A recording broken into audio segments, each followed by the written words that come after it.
ایک بار مجھے کال آئی ایک قادیانی کی، مجھے نہیں پتا تھا کہ بندہ قادیانی ہے. یہ میں ختم نبوت پہ بات کر رہا ہوں، امام الانبیاء کے لفظ پر. شام دعا ہوئی تو اس نے ایک مسئلہ پوچھا، میں نے بتایا، دوسرا پوچھا، میں نے بتایا. تو میں نے کہا بھائی آپ کون ہیں؟ جی میرا نام علی ہے. کیا کرتے ہیں؟ میں ICIT ڈپارٹمنٹ کا اسٹوڈنٹ ہوں، گومل یونیورسٹی DA خان میں. تو میں نے کہا یہ اسٹوڈنٹ کالج اور یونیورسٹی کا، اور یہ سوالات جو ہو رہے ہیں دورے حدیث کی کلاس میں بیٹھے ہو، کہاں سے سیکھے آپ نے؟ تو بہرحال 2-3 جوابات میں نے اسے دیے، سمجھائی بات. جب بات ختم ہونے لگی تو میں نے اسے دعوت دی کہ آپ مجھ سے ملاقات کر لیں، گپ شپ لگائیں گے. ہماری تبلیغ جماعت کے لوگ کہتے ہیں نا کسی کے دین لینے ہو تو پہلے دل لیتے ہیں. تو میرے تو الحمدللہ 4 ماہ لگے ہیں نا، میں بھی اس راستے سے گزر کے آیا ہوں. تو ہماری جماعت والے حضرات کی پوری ترتیب تھی تو میں اس ترتیب پہ چلا. وہ ملاقات میں آیا، سوال جواب ہوا تو بندہ قادیانی نکلا. مجھے اس وقت پتہ چلا جب میں ملاقات میں اسے بلایا. اب میرے سامنے 2 راستے تھے. نمبر 1، یا تو کہتا دفع ہو جا، اڑ جا، میں نے تو اسے دیکھنا بھی نہیں ہے، بات بھی نہیں کرنی.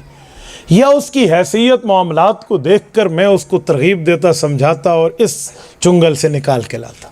تو میں نے دوسرا اور کٹھن راستہ اختیار کیا کہ اس پر محنت کی جائے. اچھا وہ قادیانیت کے سوال کرتا اور میں اسے پانی پیش کرتا، کیونکہ وہ میرے گھر میں آیا ہوا ہے، مہمان ہے. مہمان کی عزت میزبان کے ذمے ہے، اور بڑی عزت احترام سے. جب اس نے سخت سے سخت سوال کے جواب بھی ایسے خندہ پیشانی سے سنے نا، تو مجھے کہنے لگا مولانا کوئی اور ہوتا تو میں یہاں سے بھگا دیتا، آپ تو بڑی عزت کر رہے ہیں. اب میں نے دل میں سوچا کہ اسے کیا کہوں. میں نے کہا جی آپ ہمارے مہمان ہیں. میرا ایک ملاقات میں بڑی ایک اچھائی والے تعلق بن گیا، دوسری، تیسری، چوتھی. اس بندے نے کوئی 17-18 سوالات مجھ سے حل کروائے. میں دیکھ رہا تھا اس کا علم آخر ہے کتنا، کہاں تک جائے گا. جس دن اس کے 17-18 جو رٹے ہوئے سوال تھے وہ پورے ہو گئے نا، تو مجھے کہتا ہے کہ مفتی صاحب آپ میرے استاد صاحب سے ملیں گے؟ تو میں نے کہا جی بالکل. دل میں نے کہا کہ اس لیے تو میں نے یاری لگائی تھی نا. مرزا علی ساگو تے ملان نے کہا وَلِهَذَا الْيَوْمِ أَرْضَعْتُهُ. صحابہ کرام شہید ہوتے تو مائیں کہتی اس دن کے لیے تو دودھ پلایا تھا. تو میں نے کہا جی ملاقات. بندہ کہاں ہے؟ قادیانی. جی یہ خان میں کتنے قادیانی ہیں ہمارے ضلع میں؟ مجھے ایک گھرانے کے بارے میں معلومات ہے، جو 2 تھے ان میں سے ایک گھرانہ بھاگ گیا، اب تو ایک ہی بچہ ہے. تو میں سمجھ رہا تھا یہ ان میں کوئی ان کا مبلغ ہے یا کہیں باہر سے آیا. تو وہ بندہ پاکستان سے نہیں نکلا، کینیڈا کے شہر ٹرنٹو سے نکلا، اور آن لائن چیٹنگ ہو رہی ہے، انٹرنیٹ پر سوال جواب ہو رہے ہیں. اور وہاں کینیڈا سے بیٹھ کے اس نے ہمارے شیخ یوسف کے قریب رہنے والے ایک مسلمان کو مرزائی کر دیا. کفر کی طاقت دیکھیں اور کفر کی محنت دیکھیں، اور ہم اپنے حالات بھی دیکھیں کہ ہمارے حالات اسلام کے لیے کیا. بہرحال تو میں نے کہا جی ملاقات کرا لیں. ملاقات والا دن جب طے ہوا تو وہ بھی انٹرنیٹ پر بات. میں نے کہا اپنے استاد سے ایک بات نہ کرنا کہ کوئی مفتی ہے، کوئی مناظر ہے، کوئی یہ ہے، اس نے بات نہیں کرنی، یاد رکھنا.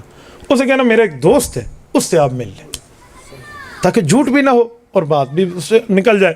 ہاں جی ٹھیک ہے. ملاقات ہوئی، بیٹھے تو اس کو کہیں سے نہیں لگا میں ٹوپی میں بیٹھا ہوا تھا کہ یہ کوئی ملزم ہوگا. تو مجھے کہنے لگا آپ کیا کرتے ہیں؟ میں نے کہا جی بس ایسے کوئی اللہ رسول والی بات کرتے ہیں. اچھا آپ نے کیا پڑھا ہے؟ تو میں نے اپنے کالج یونیورسٹی کی پوری ایجوکیشن کو اسے تعارف کرایا. تو جب اسے یقین ہوا نا تو مجھے کہتے ہیں اچھا پھر اتنی لمبی داڑھی آپ نے کیوں رکھی ہوئی؟ تو میں نے کہا جی ماشاء اللہ سروزہ چلہ میں نے لگا لیا، تو اللہ نے کرم کیا، میں نے داڑھی بھی رکھ لی ہے، تو تبلیغ کے ساتھ میرا شب جمعہ میں جاتا ہوں. اور جی ٹھیک ہے. اچھا آپ کا اس سے کیا مسئلہ ہے؟ یہ بڑے سوالات پوچھتے. میں نے کہا جی اور تو کوئی نہیں ہے، بس ماشاءاللہ بہت اچھی آپ کی تعریف کرتا ہے، تو آپ ہمیں بھی کوئی مسئلہ سمجھا دیں تاکہ ہم بھی آپ کی بات مان جائیں. انہوں نے کہا جی ٹھیک ہے میں آپ کو. اب وہ مجھے انکار ختم نبوت پڑھا رہا ہے نا. تو میں نے کہا جی بتائیے. اب سنیں اس بےمان کے انداز، ادھر ادھر کی دلیلیں دیتے دیتے جب میں درمیان میں سوال کرتے نہیں میں انکل یوں نہیں ہے، یوں ہے، یوں نہیں ہے، یوں ہے، تو پھر اس نے سمجھا میں اسے 2-3 باتیں پوچھوں، اور اسی پر اللہ پاک نے اسے پکڑوایا. وہ پوچھنے لگا مولانا مجھے کہتے نا بیٹا مجھے بتاؤ ذرا. اس کا نام تھا سرمد، یہ ان کا مبلغ ہے قادیانیوں کا، انٹرنیٹ پر اس کا بڑا کام ہے. یہ بتاؤ کہ نبی کسے کہتے ہیں؟ اور وہ انگلش میں بات ہو رہی تھی. کہتے what is the definition of messenger on apostle. یہ میسنجر اور نبی کی تعریف کیا ہے، ذرا اس کی تعریف کر دیں.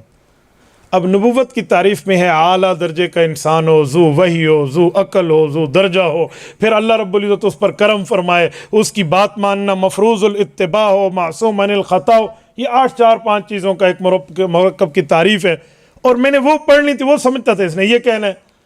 تو میرے ذہن میں آیا کہ اگر یہ میں تعریف کر دوں کہ اللہ اس پر وحی بھیجتے ہیں، وہ اعلیٰ درجے کا انسان ہے اور رسول الپاک ہوتا ہے یہ، تو اگر یہ بے ایمان جھوٹ بول کے کہے کہ مرزے پر بھی وحی آتی تھی، اس پر بھی یہ ہوا، تو ہم تو یہاں پھنس جائیں گے، بات لمبی ہو جائے گی، اور ہو بھی انٹرنیٹ پر، یہ کوئی سامنے مناظرہ بھی نہیں ہو رہا۔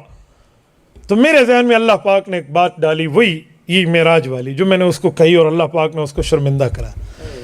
میں نے کہا انکل بہت آسان تعریف ہے نبی کی، نبی اس اعلیٰ درجے کے انسان کا نام ہے جس نے حضور پاک کا مقتدی بن کے معراج کی رات نماز پڑھی ہے۔ نہیں سمجھے، اسے میں نے پھنسایا کہا ہون ڈس لو تھا مرزا قادیانی کتا ہے، میں تو یہی سمجھا رہا تھا کہ مرزا وہاں کا تھا۔ پہلے تو اسے ایک شوق، لیکن آپ تعریف کر، میں نے کہا بھئی وہی تعریف ہے حضور پاک کے پیچھے جس اعلیٰ درجے انسان نے مقتدی بن کے نماز پڑھی ہے، اسے نبی کہتے ہیں۔ تو مجھے کہتے ہیں کہ تعریف کہاں لکھی ہوئی ہے؟ اب ظاہری بات ہے بھئی اصول ثبوت مانگوں گا تو بندہ ہل جائے گا۔ میں نے کہا انکل چھوڑے کہاں لکھی ہوئی ہے، لکھی ہوئی باتیں آج تک کس نے کیسے مانی ہیں؟ آپ مجھے ذرا یہ بتائیں کہ میری یہ تعریف غلط ہے تو قرآن پاک پڑھ دیں، غلط ہے میں معافی مانگ لوں گا، حدیث پاک پڑھ دیں، کوئی دلیل پڑھ دیں کہ میں نے تعریف غلط کی ہے، میں معافی مانگوں گا، میں سوری میں اس ٹاپک پر بات نہیں کرتا، اگر میری تعریف ٹھیک ہے تو آپ مان لیں۔ تو اس کو پاؤں پھنسا نا، میں کہتے ہیں اچھا ٹھیک ہے لیکن اس پر آپ پھنس جائیں گے۔ پھر اس پھنس جانے پر میں ایک تاریخی جملہ کہا کرتا ہوں، وہ آپ کو بھی سنا دو کہ کبھی کوئی علماء دیوبند کوئی بات کرے نا کہ ہم آپ کو پھنسا لیں گے۔ حضرت بابا جی توسوی رحمۃ اللہ تعالیٰ علیہ ایک لفظ فرماتے تھے کہ این دھرتی تے ماں پتر نہیں جایا جرا توسوی نال این مسئلے تے گا حل کرے، عظمت صحابہ بن۔ تو میں اسی میں ایک بات کر کے کہتا ہوں کہ اس دھرتی پر کسی ماں کی کوکھ نے وہ بیٹا نہیں جنا جو علماء دیوبند کو دلیل میں پھنسا جائے۔ ایک ہے طالب دے گوئی میں ڈکھڑے مار ہوتے ہو، کوئی پھنسا ہوتے ہیں فلاں عالم دین ہو، علماء دیوبند علماء حق کا ہو، اور سامنے اعلیٰ دلیل میں پھنسا جائے، این دھرتی تے ماں پتر نہیں جایا۔ نعرہ تکبیر، علی کامل علامہ عبدالستار صاحب توسوی، حضرت مولانا مفتی عبدالوہاب صاحب قریشی، علماء حق، علماء دیوبند، نعرہ تکبیر۔ اور یہ حقیقت ہے کہ علماء دیوبند کو اللہ پاک نے بنایا ہی ایسے ہے کہ یہ غالب ہے، مغلوب نہیں ہے۔ تو میں نے اسے کہا کہ پھنسائیں آپ ذرا مجھے، کہاں پھنسائیں گے؟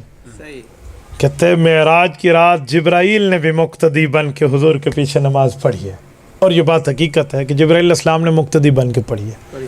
تو کہتے تو جبرائیل کو نبی مانتا ہے؟ میں نے کہا جی میں تو نہیں مانتا۔ تو کہتے جی پھنس گئے نا، تیری تعریف غلط ہو گئی نا۔ میں نے کہا انکل بات ہے کہ آپ کے ٹورنٹو شہر میں کوئی پاگلوں کا اسپتال ہے؟ کیا مطلب؟ میں نے کہا بھائی ہے تو ہاں کرو، نہیں ہے تو نہ کرو، اس پر غصہ ہونے کیا بات ہے تو ہاں، نہیں ہے تو نہ۔ کہتے ہے، میں نے کہا وہاں کوئی بیڈ خالی بھی ہے؟ کہتے ہوگا۔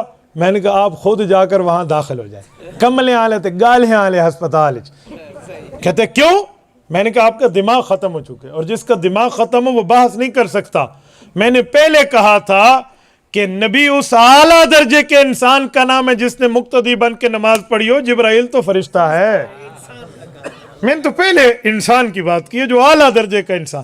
اچھا یہ اعلیٰ درجے کا انسان کیوں کہہ رہا ہوں؟ کہیں کوئی یہ نہ کہہ دے بھی نبی کو آپ نے جیاں منے دیں، جو نبی کو کہتے ہیں نا بھی آپ نے جیاں منے دیں، او جیاں بےمان دنیا تے کو نہیں۔ بھائی ہمارے خونوں سے نبی پاک کے پسینے کا پسینہ بھی افضل ہے، یہ یاد رکھیں۔ اعلیٰ درجے کا انسان سے گناہ ہوتا ہے، اعلیٰ درجے والے انسان سے کوئی گناہ نہیں ہے، ٹھیک ہے؟ اعلیٰ درجے، دیکھو یہ بھی پانی ہے نا، اس پانی کو ہم نالی میں پھینک دیتے ہیں، لیکن زمزم بھی پانی ہے، اسے ہم کھڑے ہو کر پیتے ہیں۔